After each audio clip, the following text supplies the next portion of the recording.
Welcome to First Time Watching. Population 436 is one of those fever dream movies where people don't really remember that they saw it until they are actually reminded that it exists. It follows an investigator who is sent to the town of Rockwell Falls to figure out how it is possible that this town has had an exact population of 436 people for the last 100 years. We kick things off with a woman in labor, all while a police officer is in pursuit of a guy who was driving to Rockwell Falls, but as he enters the town, his car flips and catches fire at the exact same moment that a healthy baby boy is born. At the man's funeral, the young Amanda loses her cool and tells the townspeople that this didn't have to happen, so they take her away. But at the edge of town, a car arrives and pulls up at the local gas station. Steve gets out and asks the locals how to get to Rockwell Falls, but they just straight up ignore the guy and take off, so he keeps following his map until he eventually finds it. As he enters the town, a woman falls off a horse, which distracts him, so he accidentally rides through a pothole. He ignores his flat tires and goes to check on the woman. She tells him he should go back.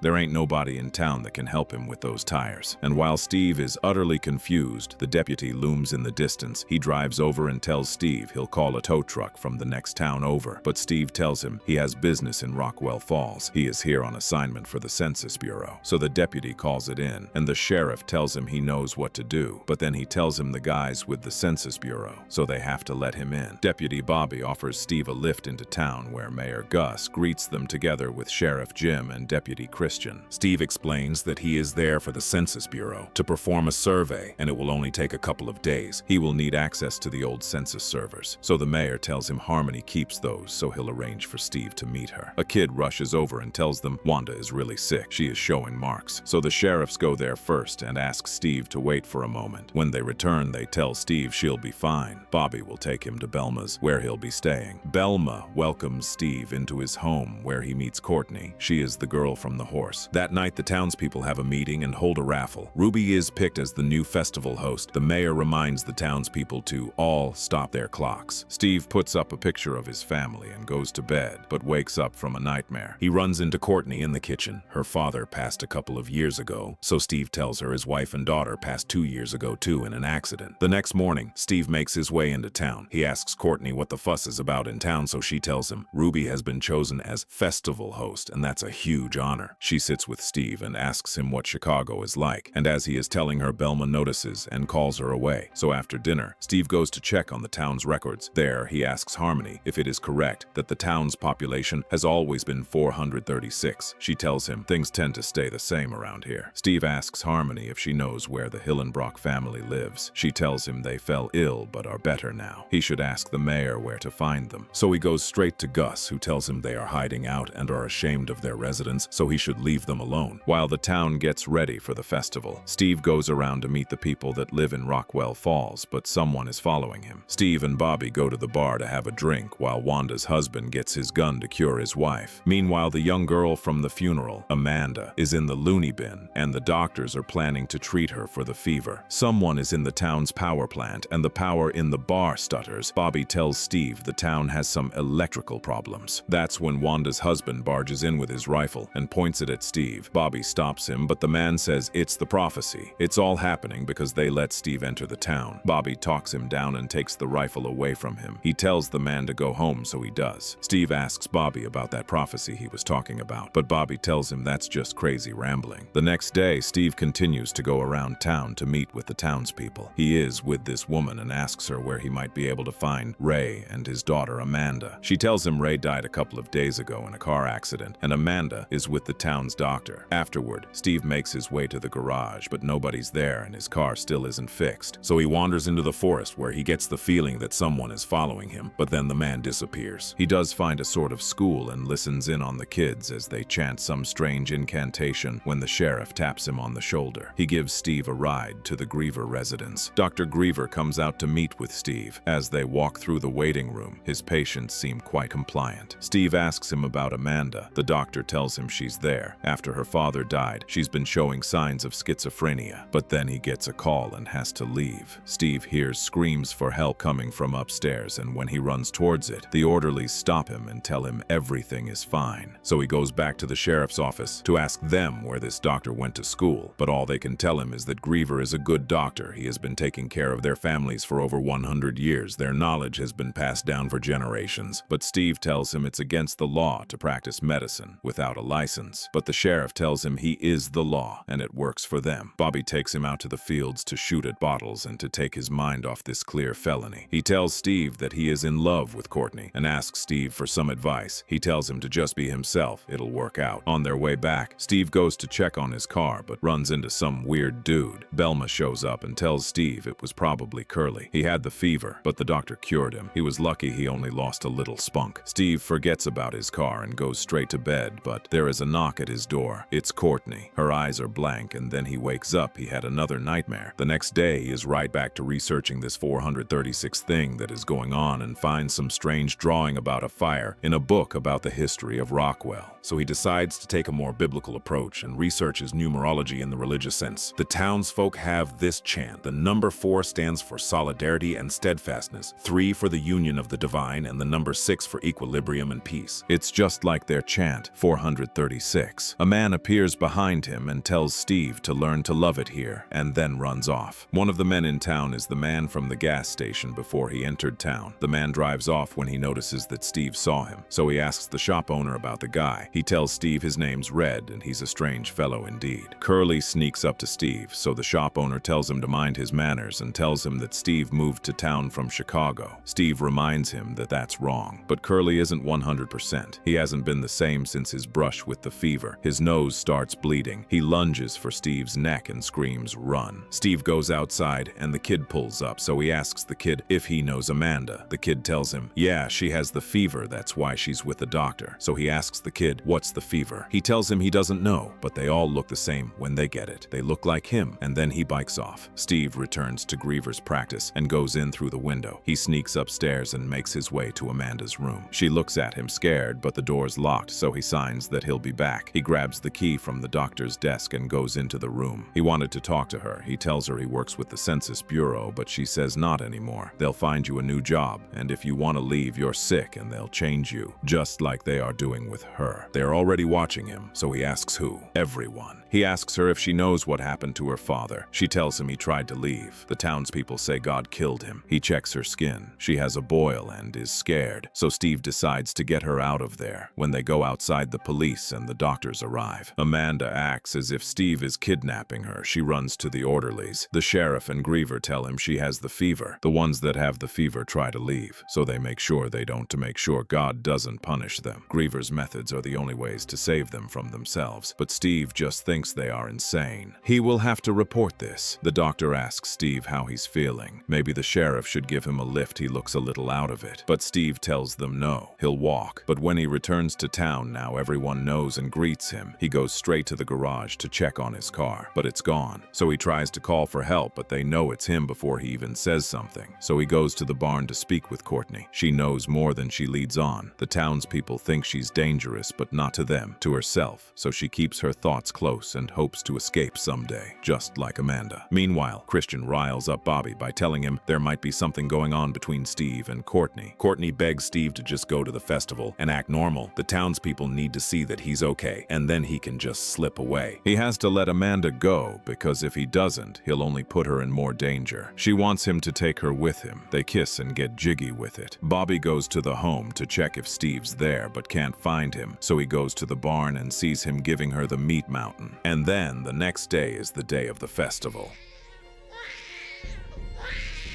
After Courtney told Steve to just act normal, it's the day of the Rockwell Falls Festival. Bobby confronts Steve about missing out on shooting yesterday, but Courtney pulls him away from them onto the dance floor. She needs to talk to him, but everybody is watching them. She tells him that past their barn, about half a mile into the woods, there is a cabin. If he is in trouble, he should go there. Belma calls Courtney away from him as Gus opens the festival with a prayer. Solidarity and steadfastness. We are the union of the divine, and we shall cherish equilibrium equilibrium, and peace. A woman tells Steve she can't believe this is the second festival this year. They would have had 3, if not for what Ray did. Steve asks her how often they have these festivals. She tells him it depends on the population, of course. This one is in honor of him. He makes it 437. At that moment, they reveal a scaffold where a woman is standing with a noose around her neck. It's Ruby. It's a great honor. They hang her and everybody claps. Steve finally understands. He screams. They are all out of their minds. The police tell him the doctor can help while Courtney tells him to run, but the townspeople catch him and they inject him with a sedative, as they do the same to Courtney. He wakes up on the doctor's operating table. They tell him Ruby was honored to sacrifice herself for the community. Gus explains that back in 1860, the population of Rockwell Falls was 436, and the town was happy and prosperous. But then a wicked man came to town and his wickedness spread until God wiped the sickness away with fire. His great-grandfather rebuilt the town and they established that the number 436 was the number that pleased their Holy Father. It's God's law. Steve tells them he didn't move here. He still has a home. But Gus tells him they do not believe in those things. He is struck with the fever. That's why he's so angry. They must save him from himself. Everyone who tries to run ends up dying, but not by their hands. They die by God's hands. Steve says people will be looking for him, but the sheriff tells him that's all right. They have already taken care of that. He'll learn to love it here. They tie him down and place the electrical charges on his head, and then they shock him. At the Census Bureau in Chicago, Steve's colleague Frank receives a letter saying that he's found a new life. He'll send his reports to the boss and will resign from his position. With it is a picture of him and Courtney. Frank immediately tries to call him, but there is no answer. Steve wakes up. Belma is taking care of him, but he jumps up and runs off, so she calls the sheriff. Steve runs into the woods to the house that Courtney told him about, but the police are right on his tail with dogs. Meanwhile, Bobby is worried about Courtney. She is still at the Griever's residence locked up. Steve finds a car, but a man tells him to get out. His name is John, and he came here 8 years ago. He also thought he was just passing through. The police are closing in, so they don't have much time, so Steve will have to do as they say. He has to act like one of them. The police arrive, and John tells them Steve is here, but it's all a misunderstanding. He invited Steve to come over. He invites them to come talk to Steve. Steve apologizes for running and tells the sheriff he is well aware of the town's rules. He manages to convince even the doctor that he is fine, except for Deputy Christian. That guy is still not a fan. Steve and John walk off together, and Steve asks him why he is so afraid to leave. John tells him because they are right. Strange things do indeed happen to people that try to leave. But Steve doesn't believe him. He is getting out of here and then returns to the rest on his way back to town. But meanwhile, Christian decides to take faith into his own hands and tries to convince Bobby to kill Steve. Harmony is going to have a baby soon, and if he shoots Steve, then they won't have to have another festival. Bobby doesn't want to do it. He tells Christian he can do it himself. After Steve left, John called for another meeting. He tells him about a secret road past the old sinkhole. It's how the delivery trucks go in and out. After the meeting, he goes to the hardware store. The police are still following him to be sure, but Steve goes out through the back and makes his way to the shed. Bobby is looking for him and sees him going in. Steve pours gasoline all throughout the shed when Bobby enters. He points his gun at Steve and tells him he saw that he banged Courtney. Steve begs Bobby if he ever loved her, he should help him get Courtney out of this town, but Bobby just wants the hurt to go away. He points the gun at his own head. Steve tells him not to do that and takes it away from him. He is so messed up, but Steve doesn't have time for this, so he knocks him out and hides his unconscious body. He torches the garage, which causes a panic in town. Christian finds Bobby and wakes him up. He tells Christian to go to Griever's because Steve is going after Courtney. The town is trying to put out the fire while Steve arrives at Griever's. He points the gun at the doctor and tells him to handcuff himself to the radiator. He asks the doctor where Courtney is when the orderly attacks, but Steve knocks him out too. They tell him Courtney isn't there anymore, so he asks for Amanda. She is downstairs. Steve goes to the basement. He finds a map of how they lobotomize the townspeople. In a cage, there are the Hillenbrocks. They live here and are so far gone that they believe this is their home. Steve opens the cage, but they do not want to leave. They are doing much better. In the next cage over is Amanda. He hugs her and they both run off, but the deputies have arrived, so they go out the back. Amanda leads the way, and they make it to the abandoned car park. Steve and Amanda get into the tow truck and drive off, so the deputies run back to their own cars. Steve makes his way to Courtney's. He finds and kisses her, but it's too late. Courtney is gone. She has been lobotomized. Amanda tells him they gotta go. It's too late. She's been cured. So they hop back into the tow truck and drive off without her. They drive to the town's exit. Bobby is waiting there with a rifle, and Christian pulls up behind them. Steve gets out and Christian tells Bobby to shoot him, but instead of Steve, Bobby shoots Christian. So Steve gets back into the truck truck and drives past his friend out of town. Steve and Amanda made it, but something weird is happening with the radio. It's storming, and suddenly a truck appears in front of them and they crash right into it. Sometime later, another man arrives in Rockwell Falls. It's Frank. The sheriff tells him he just missed Steve. He left 2 days ago. But he should join them. They are celebrating in town. Harmony just gave birth to twins. Rain put out a huge fire and his deputy is getting married to the love of his life. So Frank gets into the car with the sheriff as they drive off together into town.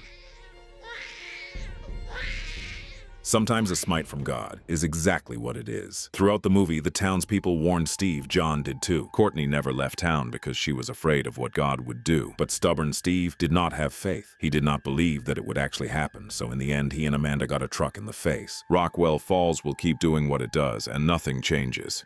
And that's a wrap. Please like, subscribe, and hype up the video. I'll see you next time.